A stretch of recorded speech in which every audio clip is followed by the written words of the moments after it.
विद्यार्थियों, आज हम पढ़ने जा रहे हैं क्यू के बुनियादी ऑपरेशन। इससे पहले हमने स्टैक और क्यू का परिचय पढ़ा था फर्स्ट वीडियो में, और फिर दूसरे वीडियो में हमने स्टैक के ऑपरेशंस के एल्गोरिदम्स और उनके बारे में पढ़ा। आज हम क्यू के ऑपरेशंस को पढ़ रहे हैं। क्यू के ऑपरेशंस को पढ़ने से पहले हम एक बार रिवाइज कर देते हैं। बता देता हूं मैं आपको। क्यू में हमने ये जाना था, क्यू एक इस प्रकार का एब्स्ट्रैक्ट डाटा टाइप है या एक इस प्रकार का लीनियर डाटा स्ट्रक्चर है जिसमें हम डाटा को इस प्रकार से अरेंज करते हैं कि वहाँ पर FIFO method, first in first out, या लीलो method, last in last out. मैं फीफो और लीलो बोल रहा हूँ, लिफो नहीं बोल रहा हूँ, है ना। तो first in first out method use होता है ना। पहले आओ पहले पाओ, तो फीफो मेथड। क्यू में हमने ये पढ़ा था कि क्यू में जब भी हम कोई नए डाटा की एंट्री करते हैं, नया डाटा ऐड करते हैं, तो वो इसके बैक एंड या अंतिम छोर पर होता है, ऐड किया जाता है। जबकि किसी डाटा को रिमूव किया जाता है तो उसको फ्रंट एंड से किया जाता है। मतलब इसमें दोनों एंड काम में आते हैं क्यू में। क्यू का आपको डायग्राम भी इस प्रकार का बताया था। ये फ्रंट एंड है, यहाँ से आउट होता है, ये लास्ट एंड है, यहाँ से इन होता है ना। दोनों एंड काम करते हैं। ये वन वे ट्रैफिक की तरह, जो पहले एंटर होगा वो पहले आउट होगा, है ना। स्टैक में तो एक ही एंड, जिसको टॉप एंड बोलते हैं, उस पर ही पुश और पॉप किया जाता था, इंसर्ट और डिलीट। यहाँ पर इंसर्ट और डिलीट को कहा जाता है एन क्यू और डी क्यू, है ना। और ये अलग अलग एंड पर, अलग अलग छोर पर किए जाते हैं। आज हम क्यू के बुनियादी ऑपरेशंस की बात कर रहे हैं। क्यू के बुनियादी ऑपरेशंस, सबसे पहला enqueue dequeue. Enqueue मतलब नया एलिमेंट जोड़ना क्यू में, डी क्यू मतलब क्यू से एलिमेंट को हटाना। अच्छा, इसके अलावा तीन और फंक्शंस हैं, peek function, is full function और इज़ एम्प्टी फंक्शन। ये तीनों फंक्शन हमने स्टैक में भी पढ़े थे।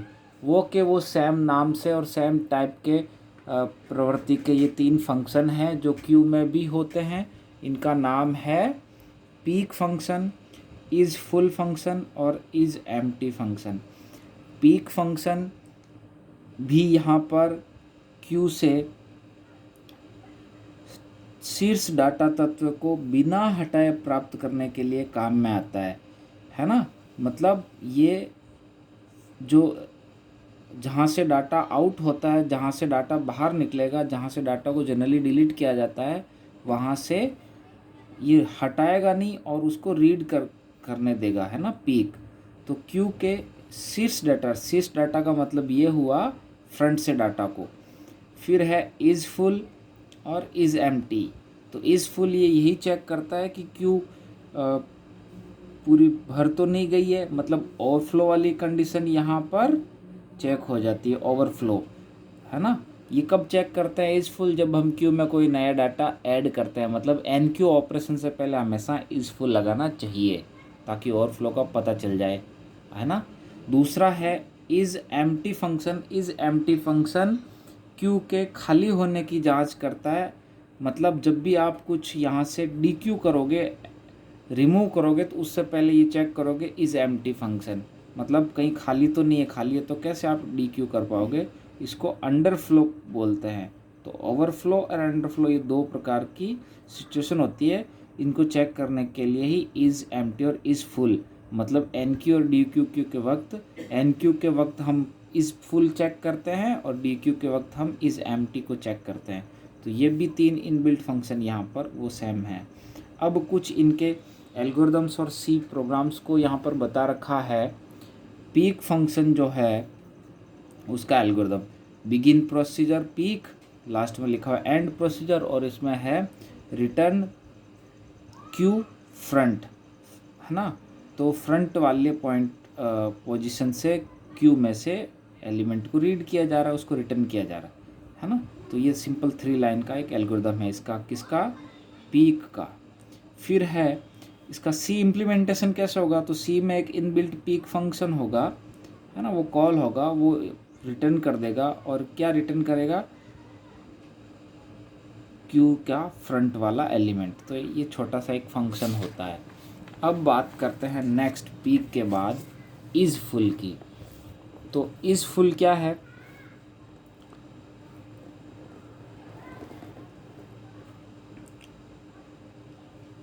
जब भी हम क्यू में कुछ भी नया एलिमेंट ऐड करेंगे, मतलब यहाँ पर एन क्यू ऑपरेशन को परफॉर्म करेंगे, तब इस फुल को चेक किया जाता है।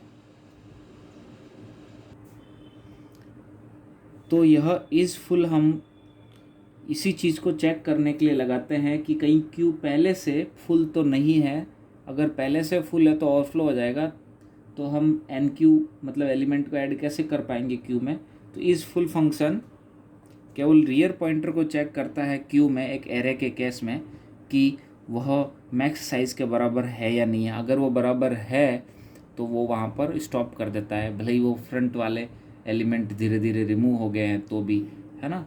तो इस चीज़ के लिए हम ध्यान रखते हैं। अगर क्यू सर्कुलर लिंक लिस्ट है या सर्कुलर क्यू है तो फिर एल्गोरिदम अलग होता है, लेकिन अभी हम सर्कुलर नहीं नॉर्मल मानते हैं, है ना। तो इसका क्या है, इज फुल का algorithm, begin procedure is full if rear equals to max size. अगर rear pointer rear index is equals to max size के इक्वल पहुंच गया है, वो शुरुआत में जो -1 होता है, जैसे स्टैक में अपना टॉप -1 होता है ना। तो यहाँ पर भी फ्रंट और रियर स्टार्टिंग में ये दो जो इंडेक्स होते हैं पॉइंटर जो होते हैं क्यू के रेफरेंस में, ये -1 ही होते हैं।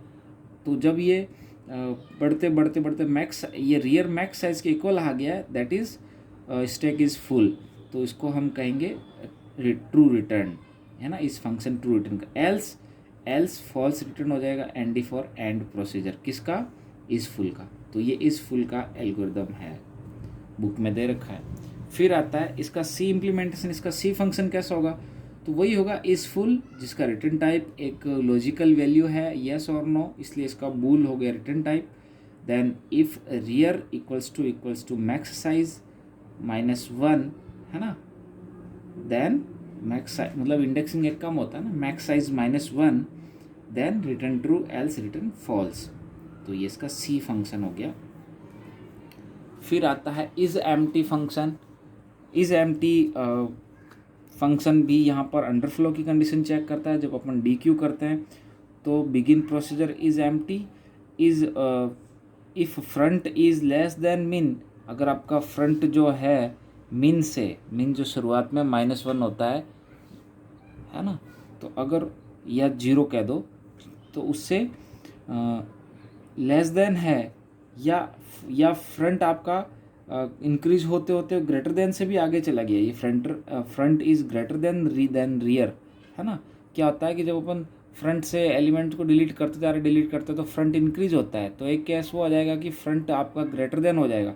तो दोनों ही केस में वो अंडरफ्लो कंडीशन होगी, इसलिए रिटर्न ट्रू।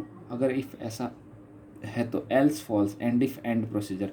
तो ये इसका आपका एल्गोरिदम है इज एम्प्टी का। इसका सी इम्प्लीमेंटेशन ये है, if front is less than 0 या front is greater than rear, then return true else false. फिर है एन क्यू। बेसिक ऑपरेशन ये दो ही है, एन क्यू और डी क्यू, क्यू से रेफरेंस में। एन क्यू मतलब क्यू में हम जानते हैं 2 प्रकार के डाटा पॉइंटर या 2 प्रकार के इंडेक्स होते हैं, फ्रंट और रियर, इसलिए इनके ऑपरेशन स्टैक से कठिन होते हैं, क्योंकि स्टैक में तो एक ही होता है टॉप, यहाँ पर फ्रंट और रियर 2 होते हैं। फ्रंट से आउट होता है, डिलीट होता है ना, और रियर से एडिंग या इंसर्शन होता है। तो इसलिए हम ये स्टेप्स को फॉलो करते हैं। किसके लिए, एन क्यू में। पहले चेक करो step 1, check if queue is full. If queue is full then produce overflow error and exit.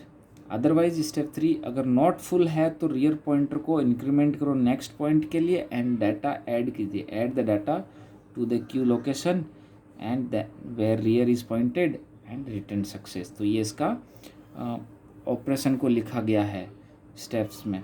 और फिर इसका एल्गोरिदम ये यहाँ दे रखा है procedure enqueue, and then check किया जा रहा है is queue is full, return overflow, and if अगर फुल है तो ओवरफ्लो रिटर्न हो जाए, एंड इफ हो जाए, और अगर ऐसा नहीं है तो वो रिटर्न होगा ही नहीं, यहाँ इस लाइन में आएगा और यहाँ पर रियर एक स्टेप इंक्रीज़ होगा, रियर इंक्रीज़ होते ही फिर उस रियर वाली पोजीशन पे डाटा इंसर्ट हो जाएगा एंड फिर रिटर्न ट्रू हो जाएगा, एंड प्रोसीजर हो जाएगा।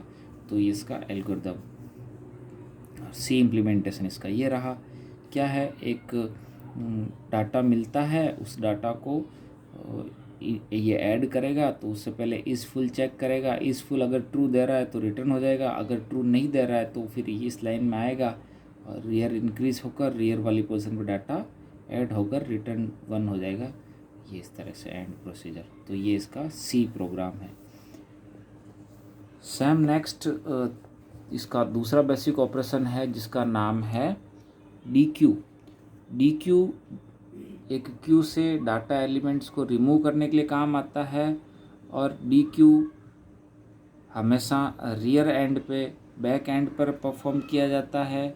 लेकिन डी क्यू करने से पहले फ्रंट एंड पे डिलीट फ्रंट एंड से करते हैं ना, फ्रंट एंड से किया जाता है, और ये करने से पहले हमें चेक करना पड़ता है अंडरफ्लो। तो यहाँ पर चेक करते हैं क्या वो एम्प्टी है, क्यू अगर एम्प्टी है, check if queue is empty, if empty then produce underflow error and exit, if not empty then access the data where is front is pointing and then increment the front pointer. मतलब अगर वो empty नहीं है तो front वाला point, front index से, front pointer से data को एक्सेस कर लो एंड फ्रंट को इंक्रीज कर दो, है ना, और रिटर्न सक्सेस हो जाए ऑपरेशन। अदरवाइज इसका अब एल्गोरिदम कैसे होगा, इसका algorithm procedure D Q, if queue is empty return underflow, and if नीचे आएगा ही नहीं, पहले ही रिटर्न हो जाएगा, और अगर इफ़ में नहीं गया तो फिर वो रिटर्न नहीं हुआ तो फिर यहाँ आएगा डाटा रीड हुआ, क्यू फ्रंट से डाटा वेरिएबल में आ गया, उसके बाद फ्रंट इंक्रीज हो गया और return true, then end procedure. तो डाटा वेरिएबल में डाटा रीड हो गया और फ्रंट इंक्रीज हो गया। डी क्यू का सी में इम्प्लीमेंटेशन, तो यहाँ पर इंटीजर रिटर्न टाइप है क्योंकि यहाँ से डाटा को लेके जाएगा। डी क्यू इज़ एम्प्टी, अगर एम्प्टी है तो रिटर्न हो जाए यहीं से, नहीं तो फिर डाटा वेरिएबल क्यू से फ्रंट से डाटा को स्टोर करता है और फ्रंट इंक्रीज हो जाता है और डाटा रिटर्न हो जाता है। तो ये इसका डी क्यू ऑपरेशन है। इस तरह से आपका ये जो चैप्टर नंबर 4 है स्टैक एंड क्यू, ये आपका फर्स्ट यूनिट का 4th चैप्टर है। फर्स्ट यूनिट का नाम आपका जो है data structure through C language है, जिसका ये 4th चैप्टर हमने पूरा किया है आज स्टैक और क्यू के रूप में। इससे पहले हमने पहला इंट्रोडक्शन टू डाटा स्ट्रक्चर पढ़ा, दूसरा हमने एरे पढ़ा, तीसरा चैप्टर एरे की 3 सॉर्टिंग टाइप्स थी उनको पढ़ा, अब 4th नंबर पे स्टैक और क्यू हो गया है। और अब इसका next 5th chapter linked list या लिंक लिस्ट, उसको पढ़ेंगे। इस प्रकार से आपका ये चैप्टर 5 तक का फर्स्ट यूनिट होगा, जो पूरे 20 मार्क्स का है बोर्ड पेपर के अकॉर्डिंग। इम्पोर्टेंट यूनिट है ये आपका। और ये जो chapter 4th stack and Q है, ये 2 टॉपिक से मिलकर बना हुआ है, स्टैक एंड क्यू, और छोटा सा ही चैप्टर है। स्टैक क्या है, क्यू क्या है, लिफो फिफो क्या है, स्टैक और क्यू में डिफरेंस क्या है, और पुश पॉप ऑपरेशन क्या है, या एन क्यू डी क्यू क्या है, इनके बारे में ऐसे क्वेश्चंस बनते हैं। और उसके बाद इसमें एन क्यू डी क्यू के बारे में या पुश पॉप ऑपरेशन के बारे में एल्गोरिदम्स को पूछा जाता है। इसका प्रोग्राम आपके एग्ज़ाम में प्रोग्राम पूरा कभी नहीं पूछा जाता, पर्टिकुलर किसी एक ऑपरेशन का एल्गोरिदम या उसका सी फंक्शन पूछा जा सकता है। हम फाइल में इसका प्रोग्राम भी करेंगे। मैं आपको पीडीएफ के रूप में स्टैक और क्यू के सी प्रोग्राम्स आज दूंगा और बाकी आप बुक से इसकी पूरी स्टडी करेंगे।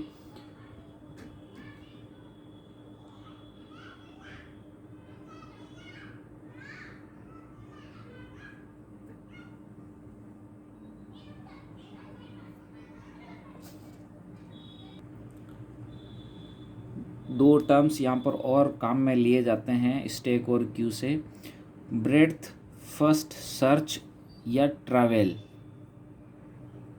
जो यूज होता है वो क्यू के लिए होता है और स्टैक के लिए डेप्थ फर्स्ट सर्च या डेप्थ फर्स्ट ट्रैवल, है ना। तो BFT या BFS और DFS या DFT, ब्रेड्थ फर्स्ट या डेप्थ फर्स्ट, है ना। तो डेप्थ फर्स्ट सर्च जो होता है स्टैक में होता है, ब्रेड्थ फर्स्ट जो होता है क्यू में होता है। तो आपको इन दो टर्म्स का भी, छोटे छोटे ये टर्म्स हैं, किससे रिलेटेड है आपको ये ध्यान रखना है। आज के लिए बस इतना ही। आपको PDF नोट्स के रूप में स्टैक और क्यू के C प्रोग्राम्स आज मिलेंगे और इस वीडियो लेक्चर को आप ध्यान से समझेंगे, इसका नोट्स बनाएंगे बुक से भी, और आपका ये चैप्टर आज 4th कंप्लीट होता है। ओके।